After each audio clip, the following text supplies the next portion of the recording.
আসসালামু আলাইকুম ও নমস্কার। পিএসসি মোটর ড্রাইভিং ট্রেনিং সেন্টারে আপনাদের স্বাগতম। আমরা আজকে দেখাবো আপনাদেরকে কিভাবে অটো গাড়ি গিয়ার শিফটিং করতে হয়। এই যে দেখেন, হ্যাঁ, ওই পিতে আছে, পিতে হচ্ছে আপনার পার্কিং, আর এতে হচ্ছে আপনার রিভার্স অথবা ব্যাক গিয়ার, এতে হচ্ছে আপনার নিউট্রাল, ডিতে হচ্ছে আপনার ড্রাইভ অথবা ডিতে গাড়ি চালাতে হবে, ডিতে ড্রাইভ করবেন। টু আছে, এল আছে, ওটা হচ্ছে পাহাড়ি রাস্তা, কাদা রাস্তার জন্য।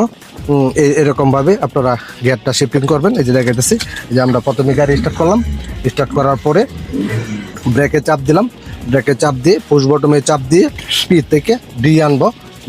ডি আনলে এই যে আর, এই যে এন, এই যে ডি আনার পরে দেখেন এই যে ডিতে বাতি জ্বলছে। এই বাতিটা আপনার যদি ডিতে থাকে তাহলে হচ্ছে পারফেক্ট। আপনার যদি আবার টু এ আসে পরে তাহলে আপনার হবে না। অবশ্যই আপনারা ডিতে এটা ফলো করবেন।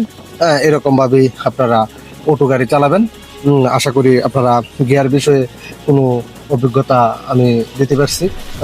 আপনারা অবশ্যই ভিডিওটা দেখলে কোনো উপকারিত হবে। আসসালামু আলাইকুম ও সকলকে ধন্যবাদ।